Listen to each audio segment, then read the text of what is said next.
Welcome back to the SimTech podcast, the show where we get hands-on with the latest innovations in healthcare simulation and speak to the people who bring them to life. In today's episode, we're diving into a piece of kit that's been making waves, the Avkin Wearable Birthing Simulator. It's wearable, it's wireless, and it promises a more immersive birthing experience. But does it live up to the hype? Joining me is Sarah, who's had first-hand experience using the simulator in training scenarios. We'll unpack the pros, the cons, and where it really earns a place in your simulation suite. So if you think about investing in wearable birthing tech, or just curious about where the future of simulation is headed, this one's for you.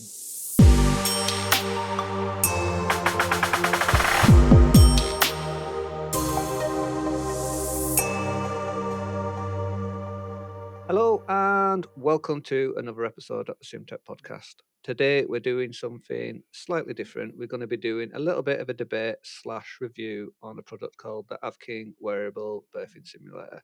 A little bit of a mouthful, but everyone will know what I'm on about. And to do that, I've brought along a guest. Sarah, would you like to introduce yourself? Hello, I am Sarah Russell. I'm the Clinical Skills Manager at the University of Birmingham in the College of Medicine and Health, which means I am head of the department of 4 of me and 3 other technicians. So describe your job title a little bit, because is it misleading? Because you're a group of technicians, you're the manager of that, or are you manager of the whole centre, or just the technical department? So the technical department as a whole, when we started, I was the only technician. And so over the past 3 years, I've managed to add one and then add another and now add an apprentice as well. So I manage the team, but I'm very much a part of it. And I was the original technician at the University of Birmingham, because the clinical skills practical teaching was just organised by the academics themselves. So there was no oversight of the equipment. We all know, we're all technicians. We all know what it's like. So I came in. Come in as the one and only. I mean, a lot of people will be very jealous of, your story that you're telling already. I mean, it can't have been easy, slogging that kind of fight out. To be fair, I mean, I'm really lucky in that all of the academics that I've dealt with have been really, really engaged, because they all recognised, I mean, we cover pharmacy, medicine, nursing, physician associates, basically every healthcare program you can think of, I think, excluding paramedic sciences. And everybody acknowledged that we needed to improve the department. We needed to improve the way the equipment was allocated and maintained. And we've gone, in the past 3 years, the way that clinical skills teaching is delivered at Birmingham has really, really expanded, with changes to pharmacy curriculum, where they've got a lot more practical hands-on teaching throughout the years. Nursing's expanded, physician associates have expanded, and obviously with the cohort numbers going up. So originally one woman doing a few sessions a week has turned into 4 people doing 1 million sessions a week. Yeah. But we are really lucky. Everybody's been on board with me on the full ride, and now I manage the timetabling for all of our clinical skills spaces. So they all come to me when timetabling happens, and I coordinate who's going in what room where. Being in higher education is a lot easier, I think, because everybody knows what they're doing in advance. We set out the whole year, and I just have to give them a little poke a few weeks before the sessions for equipment and things. I don't get as many ad hoc requests. Everybody's very much adhered to my way of working, so I am very lucky in that way. And can I be as bold to ask, what band do you go in at that level? And if you don't want to say on the podcast, just give me like No, I don't mind. So I'm band 6, which is... So at the university, we have like grades 2 to 5, and then I'm grade 6, which is why, because of the demands on the job role, in order to attract somebody of a manager capacity, it needed to be a band 6. So I've got 2 senior technicians who are band 5s, and then I've got an apprentice who's a band 4. Wow, it's such a great journey. How did you find yourself in the world of teching, and what did you do beforehand? So I spent 20 years working in hospitality. I was a restaurant manager, kitchen manager, and I ran TGI Fridays restaurants. Then I worked for Wingstop for a year running that. And I just decided it was time to get out of hospitality and I wanted to move into a different area. I had a friend who works at the university and said, why don't you consider this role? It needs somebody that's able to manage large groups of people and different associated stakeholders. And I mean, if you've ever worked in hospitality and dealt with an angry customer, then dealing with an academic is pretty easy. To be fair, they're very, very similar skill set to manage those personalities. So I was very lucky that I had somebody that sort of said, oh, do you know, why don't you try this? And I've been able to apply an awful lot of my knowledge of, you know, running a restaurant and the logistics of having to have people in different places at certain times and really time-bound expectations of your associated stakeholders. I've been able to apply all of that. And I'm a big advocate for picking people from spheres that you wouldn't normally consider for a technician role, because we can learn how to operate the mannequins and we can learn how to moulage up a bruised arm. But having that ability to manage in a fast-paced environment has really set me in good stead, I think. Yeah, I mean, you're one of maybe the majority of non-clinical techs coming over and finding, you know, transferable skills into such a diverse job role. I mean, do you feel like anybody could come in and do the role of tech with a good attitude? Do you think we'd learn kind of as we go, or do you think you need to kind of have this kind of attitude before you even arrive? I think that it would depend on the institution and the way that you and the team that you've got around you. I think that if you've got no experience at all of working in healthcare, working in education, I don't think that's the worst thing in the world, because sometimes I think it's a little bit like you don't want people to come with bad habits. I think if you've got the right attitude, you're willing to learn and have got some transferable skills. I mean, we all know that the technician role is so varied that the number of people that are really strong technicians around the country who have got an AV background or have worked in like a fine arts background. My senior technician, Rebecca, is a fine art graduate and former technician for 17 years. And she's incredible because that understanding of materials and how to manipulate them. I think if you can apply your skills to this sphere, I think as long as you've got some skills in the first place, it doesn't, your background can be a great thing. Yeah. And I'm actually conducting a workshop at the Higher Education Technicians Summit on this very topic about looking at a diverse workforce to expand your technical team, and how picking people from spheres you wouldn't normally consider can be a big help to you. I agree, because if you're looking for something very specific and then you put the job advert, you can almost guarantee you're not going to get what you look for. You know, it's quite rare to get people with SimTech experience applying for SimTech roles these days. And absolutely. You know, they're already hired. You know, so you've got to open your mind and be a little bit more flexible on the people that come in. And I think you're spot on there. It was finding, you know, just a little niche, you know, art, you know, any kind of hobbies in even things like gaming, and you know, just showing a little bit of enthusiasm, and you pull that in, don't you, and you build on it. Yeah, absolutely. I mean, I'm a big advocate for waitresses, because waitresses are, I mean, and it may sound a little bit simplistic, but they're used to dealing with lots and lots of people all at the same time who all think that their demand is the most important. And if that doesn't sound like academics, then I don't know what does. Yeah, and you know, it's real hustle there, isn't there? You know, real. You know, yeah, if you can do it, you can do it. All right. So, brought you here to talk about the Avkin Wearable Birthing Simulator. Yes. How did you discover it? Where did you first see it? So I saw this first at ASPE in Birmingham, which was 2022, I think. So I'd not long been a SimTech. I started being a SimTech. I joined the university in April of 2022. So I still didn't really understand healthcare education. And I just remember seeing the company at the time who had the Avkin demonstrating it, and somebody was wearing it and demonstrated a birth with the fluids coming out, the water's breaking, the amniotic fluid. And we just thought, wow, that's a really innovative way to deliver this. Our midwifery department is only a few years old, so we didn't have anything at the time. And then a few years later, we saw it again And we thought, right, let's see if we can get some funding together, because I know that they're not cheap, but we'll obviously discuss that. But we came at it from a point of we've not got anything. And at the time, we were buying equipment for our midwifery department. And it became, well, do we get a full body mannequin or do we get this? And we chose to go with the Avkin. We actually purchased 2 of them so that we can use them in examinations. But which is a huge amount of money to invest. We were very lucky that we had some HE funding at the time to make the purchase. But I know not everybody's in that position. Now you're going to have to try to paint a picture for people, because some people might not know what we're on about. If you was going to describe it to somebody who's never seen it, how would you describe it? So it's a large strap-on belly that you get an actor to wear. Our actor Amanda is fantastic. She's worn it for 3 or 4 different sessions now, and we've really got on with it well.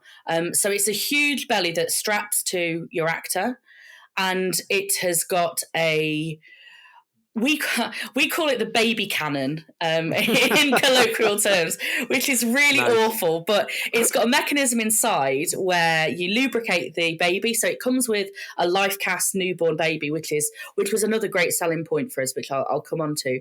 And then you lube up the baby, and it's got an electronic pusher inside that will birth the baby through a genital area. Can I say vagina on the podcast? Yeah, you can say whatever you want. So it's got a fake vagina, and the baby will push out. And I mean, it's very similar to like the mechanics of a sim mum, isn't it? Really? Yeah, absolutely. It's very similar. Yeah.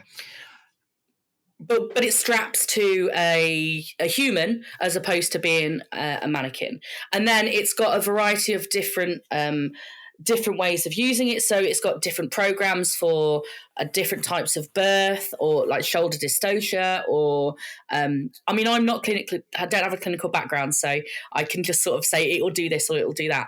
But it also has got some fantastic features where you can, we tend to run it on like a free mode, where we can control when the pushes happen and when the contractions happen, to have a little bit more fluidity. We like the control as well. Yeah. Yeah, absolutely. 100%. Okay. And I'll tell you my story as well, how I've kind of discovered it. So we've been using SimMum for, she's been here for 10 years. As you can imagine, having babies for 10 years, it suffers from significant wear and tear. And eventually it's just broken. We could repair it, but, by the time we've repaired it, we've probably paid half the price of a new one. So we thought, you know what, we might as well proceed to replace SimMum. And this was pre-Mama Ann, so Mama Ann was out of the question. And we were looking at this again. We've seen it at conferences and stuff, and we just wanted, because when our SimMum broke, we was left in this interim with nothing to do because we had no mannequin. But what we did have limbs and things, prompts, pelvises, and so what we've been doing for the last few months, we've been retrofitting this to the woman's belly, and pretty much replicating what this model's doing, but without the mechanism. We're pushing the baby out of the pelvis, so the actress will push the baby when it's time, or hold on to it if it's a shoulder dystocia, that kind of stuff. And all we do is we hide it with certain sheets and stuff, so it looks like this pelvis is, for instance, part of the mother. So that's kind of how we came onto this. Is like, right, well, this is a professional product that does what we're trying to do here. And we like the aspect of thinking, actually, you deal with the mother, you've got all the facial expressions and the interaction, rather than using a microphone to pretend you're SimMum. So as a premise, we think that this idea it's brilliant. It's a brilliant idea. Yeah, absolutely. We were in exactly the same position. We thought, wow, this is going to really, really drive things forward for us. Yeah, so I totally can appreciate that. Now, there is a cheaper option. So if you look at Laerdal has I think it's more of a task trainer, but it's like a maroon wearable belly. The Mama Birthing, yeah. Yeah, the Mama Birthing, that's the one. So it's a much lower fidelity. It's not skin color, so it's got no place really in high fidelity sim. So those was kind of our choices, and that kind of leads on to, right, how do we implement this birthing simulator into high fidelity simulation? And now we're up to how do we execute this.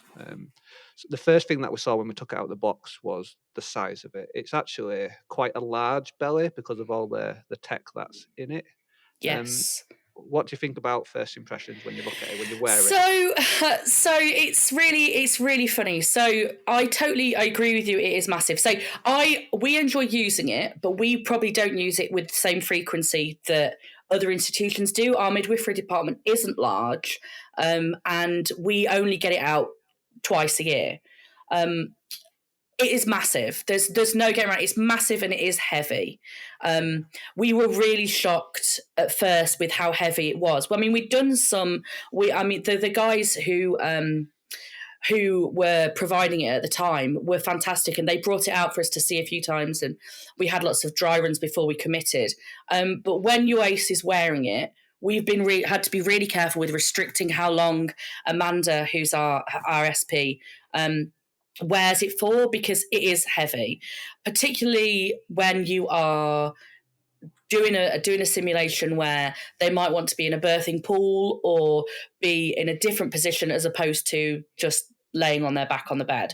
So it is quite tricky. We've had to work quite hard to figure out the best way to manipulate Amanda whilst wearing the belly, because it is massive and it is heavy. So obviously our care for Amanda is foremost. So we make sure that she's not wearing it for too long. We have we have an empathy belly that's just a fake bump that she will wear for the first part. And then the way that we structure our simulation is that she will then go, oh gosh, I need to go to the toilet, go out. We strap her into the birth, and then she comes back in. And the size difference is very, very noticeable. You really have to remain committed to the realism of the moment for her to go from a normal size looking pregnancy bump to just massive. I mean, it's not even just the weight and the size. It's also a little bit for the shape for me as well. Because actually, I don't know the frame, and I wouldn't like to suggest the frame of the people that wear it. But because it's so big, the rest of the body also needs to be quite big for it to look even remotely immersive. But where do we draw the line before it becomes almost comical? Because for those people that haven't seen it, it's like a beach ball, and it really is. It's huge. Yeah. I think I mean, like everything, we have to come back to the learning objectives, and if it is, whenever we conduct simulation, we are asking our participants to suspend their realism to a certain degree. We try to make it as realistic as possible to enrich the learning environment, but at the same time, they know that lady is not actually pregnant. So in my experience, if we as facilitators and technicians act like it's perfectly normal that she's gone from a small normal belly to this giant thing on top of her, then the students don't seem to react. As long as the students are engaged within the session, we've found that there've not been laughs, which we do. We have had a facilitator who laughed and commented on it, and we were very angry about that because it broke the moment. It broke that really fourth wall. Yeah. But you did mention it's large because it's got all this tech in it, and one of the pieces of tech is the LifeCast teeny weeny baby. Now, yes. I've got to say, out of all of it, this is the jewel in the crown for me. It's a lovely little baby, isn't it? Yes. Yeah, no, I absolutely agree. I mean, we're big advocates of the sum of things parts. So we really like using the Avkin, but the baby is a big selling point because it is one of the LifeCast babies. They are fantastic. It's one of my favorite LifeCast products. We've got a few from those guys, and it is fab. We use it in all of the simulations as well. Another thing that it does have is a really cool feature is for telling the actor when to have a contraction. So they've got like a smartwatch almost that they wear, and you send them a little signal that makes the watch vibrate or flash a certain colour depending on how you want them to react. Shock. Have you had that experience? Oh gosh, no, I'm terribly. but we've used those. We've used the smartwatches in part of mental health simulations. So when it goes green, have this reaction. When it goes blue, have this reaction. And our actors have got on really well because, again, I know that it's not what it's intended for, but just making it vibrate to say, right, I want you to do something else, just gives you as a facilitator an ability to move the simulation on without having to be in the actor's ear going, right, do this, do that, because that's obviously going to be very distracting. Can you set the contraction to 30 minutes, and then we could maybe put it on debriefers, and when the debriefers finished, rather than going to knock on the door, you could literally, you could give them a contraction, so Yeah, they know I mean, I they've don't finished. see why not. It's all controlled from a little tablet, so I'm sure that you could be sat watching on your cameras, have your academics all wearing these smartwatches, and then if somebody's annoying you, just send them a buzz. But I think we're getting into dangerous territory. Okay, so we kind of know what it is and what it does. How much does it cost? £50,000, which is Yeah. a lot of money, but at the time, obviously this was before the Mama Ann, so at the time we thought the reason that we chose this as opposed to going with, say, a Lucina or Victoria, is it Victoria or Noelle? I can't remember which one it is, but there are obviously the full body mannequins. The cost is fairly comparable. We did look at Sim Mom at the time because we've got quite a lot of Lairdle mannequins, and we were very familiar with the range and what they can do. But we just felt that this, for about a similar cost for our needs, was better. It is huge, but it packs away into a really good case that we can pop under a shelf out of the way when we don't need it. With a birthing mannequin, we wouldn't be using that all year round. So for 10 months out of the year, it would be just sat taking up space, and it's much harder to store a full body mannequin than it is. Yeah, of course. Obviously, our experience is different to everybody else's. Yeah, but you're right, because if you can pack it down into such a small environment, then you should be able to move it for in situ. Can it be used in that kind of environment? So what do you mean by move it in situ? So if you wanted to use it in a different building, you could stick it in the car, drive it down to the maternity ward and use it in labour ward, for instance. Yeah, absolutely. So, and it also gives us flexibility that we don't have to just do the simulation in a bed. So we're planning a simulation with our physician associates for September, where we're going to be having the birth occur just in a corridor, and the students will be interrupted in a classroom session and go, "Oh God, there's a lady out here that needs some help. Can you come?" And they will find Amanda wearing the giant belly on the floor, preparing to give birth. And it sounds a little bit outlandish, but we feel that it gives us more freedom because we've worked really hard on figuring out the best way to get the best out of it, because it is heavy. So we know that Amanda can't wear it for long periods of time. Because you have to lube up the life cast baby quite heavily in order for the mechanism to push it out, because the life cast babies, they do absorb the lubricant quite freely. And is it right that they use, is it baby oil? We just use baby oil, yeah, Johnson's baby oil.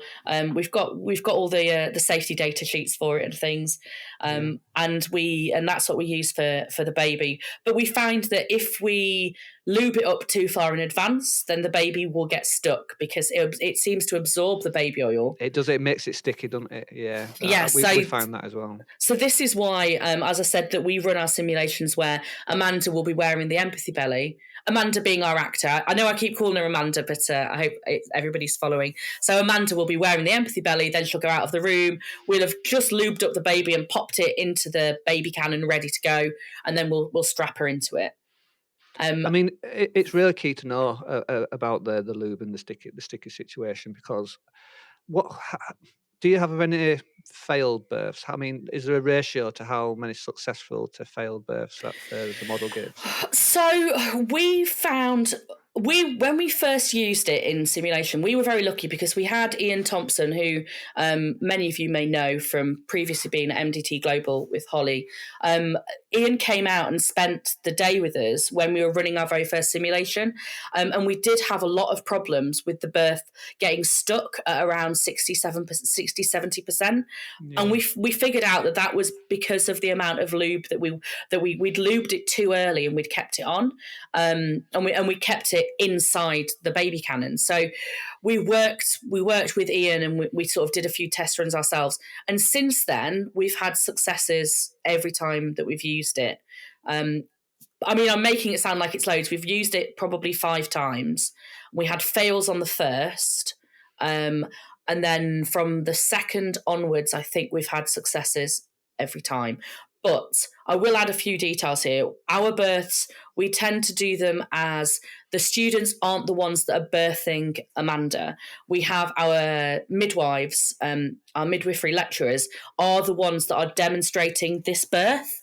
So they're able to move things through quite quickly. When we first did it with the students, and we found that it just took too long for them to get Amanda into position and to go through all of the checks. And that added to the fact that the lube was absorbed. How long are you finding it to set up from, let's just say you decided to do a sim, from if you packed it away in the box, how long would you take to set it up to be ready? We intend to allow ourselves about an hour and a half beforehand.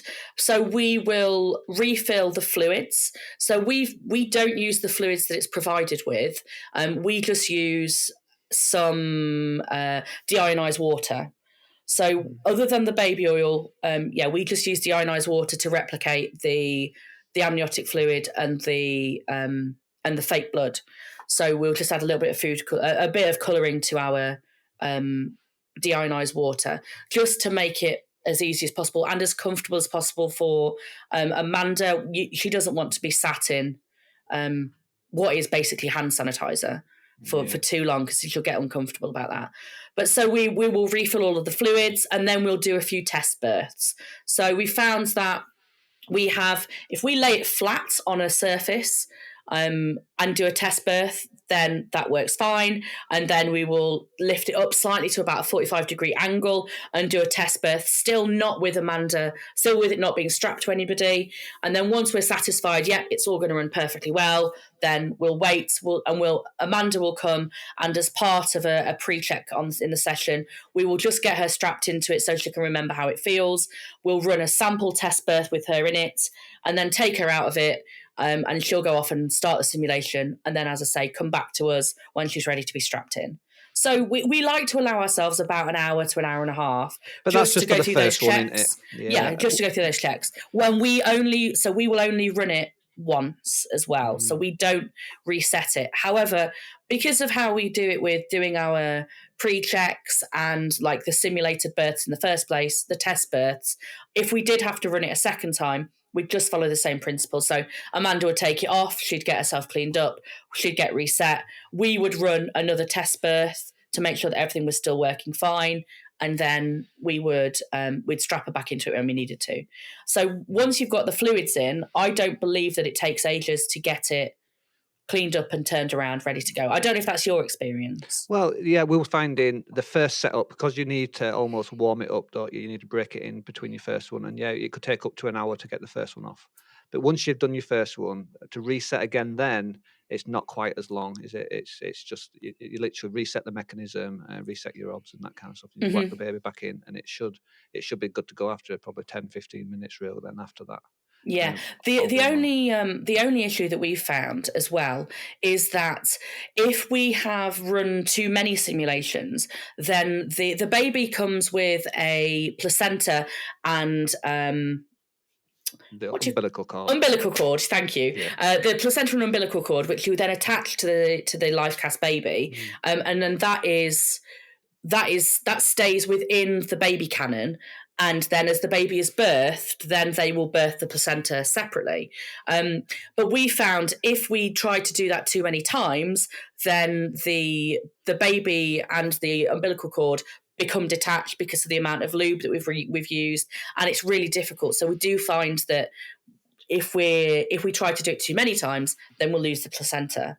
Yeah. In which case the midwives that's, I think, out of the 5 times we've done it, that's happened twice. Yeah, the cord was the second sticking part for us. That's probably the second biggest reason why we were getting like jams and stuff, because of the cord sometimes gets snagged on the mechanism as it was coming down. Yes, you have to make sure, you have to be very precise with how you are putting the baby in, putting the cord around the baby and attaching the placenta to the inside of the chamber. I mean, it is really, really clear where everything goes. It's not complicated once you open the chamber inside the belly, but you just have to make sure that you are putting it in. And I know that it sounds like I'm finding a lot of excuses or workarounds. I mean, I'm sure we'd all say that any equipment that you pay 50 grand for, you should be able to take it out of the box and it should work. I totally accept that. And we have had to find some workarounds. So I'm not defending it and saying that it's without foible. Yeah, there's definitely a learning curve, and that's what I kind of summed it up at is, we were finding at first we were terrible, like really terrible, like jams and stops all the time, and we felt like in time we'll probably get better as our skill increases and we learn the nuances of the tech, because I suspect each simulator was probably different and has its own little flaws.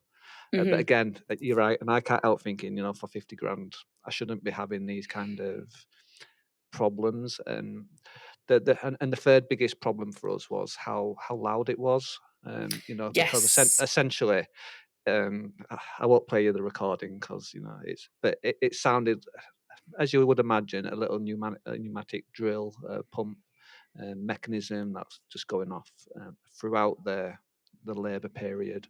Did you find it just as loud? Yes. So I mean, when I send the notification to Amanda to do a contraction, which is where the smartwatch on her wrist will vibrate, that is there is a noise there as she does that because it's quite a strong vibration. So you do hear that, and there's a contraction come in. And yes, it is loud. Yeah, it is loud. And I don't know. I don't see that there's any way we'd be able to get around that. It's another thing where we just tend to ignore it and we just make Amanda scream louder. Yeah, and that's exactly how we kind of dressed it up. In a busy labour ward with lots of noise, and it's probably not as bad.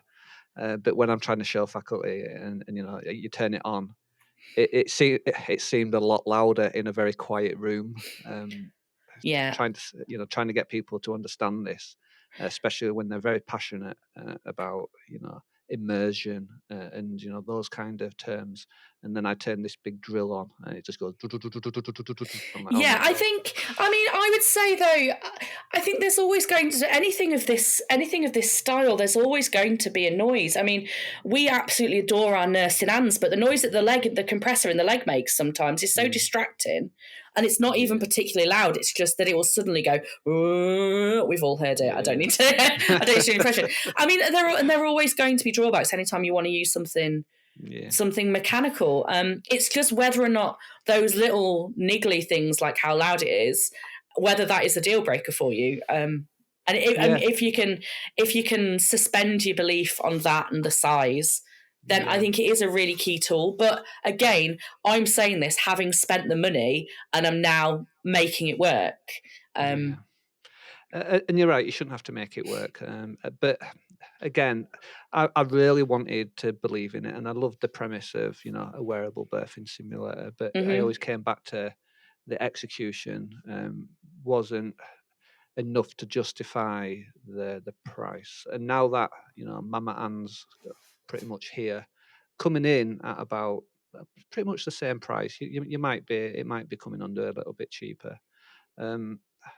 It's a hard sell to convince people otherwise to lean this way. I mean, we had a big list of pros and cons, but the biggest pro for us is having a real life actor. It came back to that for me. Yeah, absolutely. You can't replace a skilled SP, Amanda. Well done. Wearing something and contracting and seeing the pain and being interact with them, that is very, very valuable. But is it enough? Is it enough, Sarah, do you think? I think it all depends on your learning objectives at the end of the day. So because of the way that we deliver it, I wouldn't want to use it with students being the ones that were guiding Amanda, because as I said previously, we found that the first time we did that, it just took too long. And I think that the students will get more out from watching the experienced midwives conduct a birth in this manner. I've got no experience of using a full body birthing mannequin. We've got loads and loads of mannequins. Sound a bit fancy there. We've got loads of mannequins at the University of Birmingham, but we don't have a full body birthing. So it's hard for me to compare whether it would have been better. But from my perspective, I'm really happy with it. I think if they were to come to me and say, what are the things that you would change? I would make it not as heavy. I would take out some of it's got to be slightly smaller. I think there are features in it that you don't need. Like there's, I think the battery lasts forever, but could that battery be slightly smaller and have less length of use and take a bit of weight off? Because it is the how heavy it is and how noisy it is are real issues. You've got to make sure that your actor is safe. That's got to be at the forefront, above the learning environment, really. Yeah, and you're right. I mean, I don't really know how to get past again for the noise for me, and safety has to be paramount, doesn't it? You can't go on with that kind of stuff. I assume that risk assessments and stuff have to be done in line with these kind of models then as well. Yes, yeah. So we've got all our risk assessments in place, and it was in doing the cost assessments for the fluids that we made a decision not to use them and to use just deionized water instead. It still has the same impact. It still does the same for the students. We can still adjust the color. The students aren't going to be touching it, so they don't need to know its viscosity. Her waters break, she drips, the Inco pad gets full and whatnot. But you could always make an argument for twinning it with a clean bleed mat instead and alleviating those fluids altogether. But yeah, we completed all the risk assessments and stuff in advance, and we've done our best to reduce the risks to Amanda's health. Well, it sounds like you're a fan. No regrets? I think no. Do you know what? I don't think so. I don't regret buying them. I think we made the right decision to get it over a birthing mannequin purely because of how little we use it. Although for such an expensive item, only using it twice a year is not a very good cost to use ratio. I appreciate that, but the amount that we would have used a birthing mannequin the same, and the birthing mannequin would have been taking up the same amount of room. So it's I think that it's a really good. I think it's a really interesting conversation starter for the students because they are watching it. Like you say, it's the actor, it's Amanda who sells it, and being able to use an actor in that way, which you wouldn't do with a birthing simulator, because having somebody speaking through a headset to be the voice of it just doesn't have that same impact of realism. And so from that perspective, I absolutely love it. You're completely right, and that's how I kind of would justify it. If your learning objective is a communication kind of maternity scenario where you need to talk to mum, I think it kind of fits into down that road. But if I was, wanting some kind of birthing, I probably would lean more towards a traditional mannequin, which is around about the same prices as well, especially with Mama Ann being absolutely here now as well. Yeah. All right. As I knew our time would fly by today, Sarah. Any other things that you would like to add on the wearable birthing simulator that you found throughout your time using it? I think I've sort of addressed everything.